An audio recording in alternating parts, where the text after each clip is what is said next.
Welcome back to the channel, everybody. So today, now that I've gotten back from my trip to Yellowstone, I'm going to tie for you guys a fly that caught me some fish. It's called the missing link. This thing is kind of a jack of all trades. It can be a little tricky to tie, but we're going to go for it. So today I'm tying this on a Timco 100. I have pinched that barb down, and I'm using UTC 70 near in olive. Start my thread a couple eye length, or at least eye length back, and I go to about halfway down the body before clipping that thread tag out. Now for the rib, I'm going to be using sulky tinsel. I'd have to I'll get the color and put it in the description, but I really like this sulky. It's real thin and gives just the right catch of light. It's perfect for this fly. Now with the body on these, you really want to keep it thin, and I'm going to bring it down into the bend a little bit because you want that rear end to sit into the surface fin a little bit. I'm going to unspin my thread as to keep this body as flat as possible. I'm just going to make touching wraps down and touching wraps back up. And then I'm going to take my sulky and just rib the fly as you would any other fly.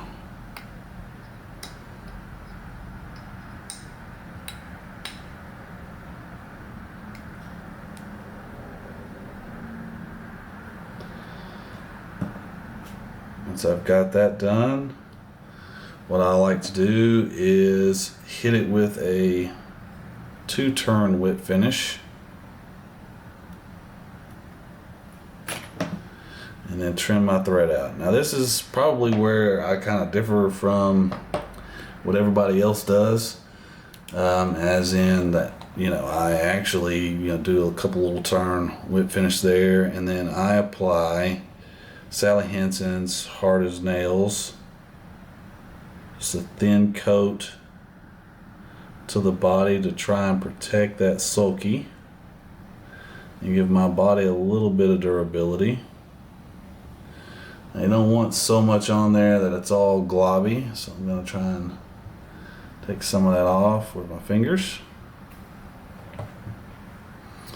And then from here, what I'll do is I will go ahead and take that, set it to the side, and let it dry. If you have like a styrofoam cup or whatnot, you can stick that point into that styrofoam cup lid or side, and let it go and set it to the side to dry. Now, like I said, I do mine just a little bit different by adding that Sally Hansen's just to make things a little stronger. This is one I've already done that to, and it isn't the UV resin. I know a lot of people put UV on there, but that kind of weighs the fly down a little bit for me, so I don't do it. And some people don't do that step whatsoever. They just keep on going on tying the fly, but I like my flies to be about as durable as possible, so I add that little bit of a step, which won't add much weight, and it will increase the durability. Now the first thing I'm going to do is I'm going to take a little bit of this dubbing, and I'm using a slightly different dubbing. I'm using an Arizona Semi-Seal in Peacock. And I'm just going to build a little ball. As you can tell, I'm a little bit further back than what you would think. And I'm just going to build just a little ball of dubbing. I'm going to put a little bit more on, not much.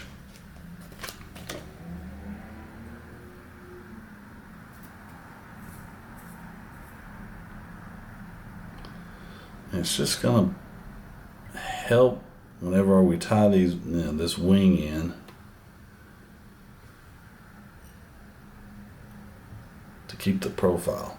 That and it puts a lot of bugginess in the fly in and of itself. So I'm gonna cut the stuff off the top, just keep things a little more clean. So it adds bugginess, but also will give us a little bump there to help with these wings. Now I'm going to use Zelon. Now he, the originator of the fly, he uses dun. I don't have dun, so I'm going to use some dark dun Zelon. Now the key with this is to have a really, really sparse wing. Now this is one strand of that Zelon. So what I'm going to do is I'm going to probably end up taking maybe a fourth of this. Maybe just a little bit more, maybe a third. And separate that from the main clump. So as you can see, I really don't have much. And that's kind of one of the things about this fly is you don't want much of a wing whatsoever. Or less than you think. Less than you think when it comes to these little side wings here.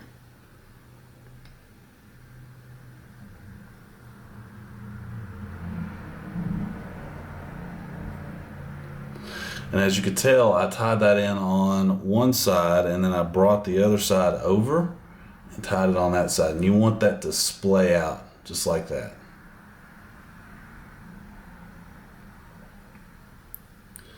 Now from there, I'm going to kind of clean up this tie-in point to kind of give myself a little bit of a base to go in and tie my hair wing in. But before I do, I'm going to take myself a badger hackle and I'm going to tie it in not as you normally would with, the shiny side facing you, which the shiny side is the side that faces you whenever you look at it in the package. I'm going to tie it in shiny side facing away. So I want that dull side to me. And I'm going to tie it in where I have a bit of that bare stem showing. Give myself some of that room. And I'm going to make sure to not crowd that eye. So there you go. Now from there, I'm going to go ahead and take some elk hair. I have some compare cow elk already prepared for this. I've had it in my hair stacker, got it cleaned out, all that good fun stuff. I'm going to measure this clump, about as long as a body or so, maybe a little bit. I'm going to measure it just exactly as I would a normal fly. We get 3 or 4 good strong wraps, and I'm going to kick that up. I'm going to tie into it just a slight bit, not much. I do kind of want to kick some of those ends up. I want to end right here in front. Now here comes the hard part. So you want to pull that Zelon back, but you want all those butt ends of that hair up. So just like that. And then you want to take this badger hackle and you want that shiny side to go down with you. So you really got to work with it to get that shiny side to go the way you want it, and that's not the way I want it. So let's see if I can finagle this thing. Just like that. So you can see I use my finger to let that hackle ride across that finger so that it goes underneath both the butt ends and the tip ends. So just like that. Under the butt ends and the tip ends. And then I'm just going to make, it's 2, 3, 4 wraps, just right on top of each other. And then I'm going to drop this end straight down. Then from there, I can pick everything up and pinch with my thumb on the near side of the hook, that badger hackle. I come in with a pinch wrap and grab it. And build myself 4 or 5 wraps right on top of it. And from there, I'm going to pull it all back again, get all those little fibers out of the way, do a 4-turn whip finish, try not to screw my hackle up too much.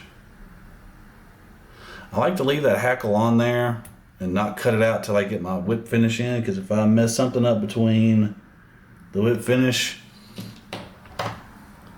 and those wraps come off, then that hackle's going to come undone, and you know you're pretty much back to taking that wing off and all that good fun stuff, and that's just not fun. Now that I got all of these butt ends still there, I'm going to kind of grab everything, try to get all the butt ends, and I'm going to pull that hackle down to try and give myself some space here.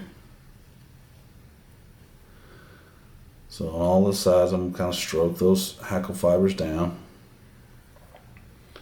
And then what I'll do is I'll try to separate them as best I can, because now that they're got that hackle up underneath it, wants to keep them all together. And I can come in and get those stragglers here in just a moment. But what I don't want to do is cut those nice tips out of that wing. So I got all those pretty much stood straight up. What you want to do is avoid cutting your hackle. That's why you stroke them down. And then come in with a nice pair of scissors and just narrowly get it. Work those scissors down till you get close, and just cut straight across the top. Now with a finer pair of scissors, you can come in and kind of clean up any little missing pieces. Any of those butt ends that are sticking around that you don't want, grab those and pull them out. If you have a pair of these nice Renamid tweezers, you can come in, grab those hairs, pretty much pluck them out.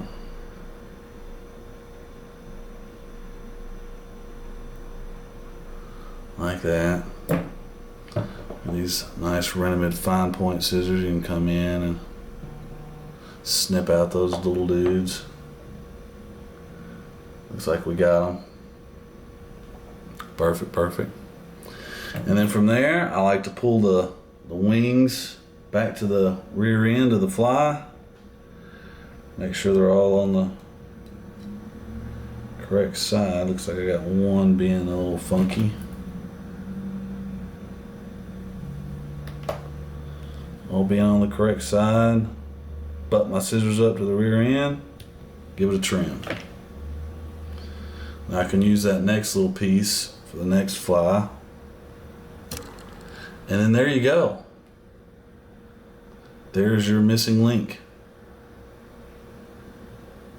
It's a funky little fly, catches fish, it's easy to see. One of the things that I like about it is you can kind of play with it as a caddis or a mayfly. So if you want it to be more mayfly-ish, you pick that wing up, you can stand it up like that. If you want it to be more caddisy, you can press your thumb down and it'll compress that wing and it'll make it more caddis in appearance with that splayed back wing. So there you go, the missing link. If you want, you can take yourself a little drop of head cement and go right up underneath that body and hit it, and you should be good to go from there.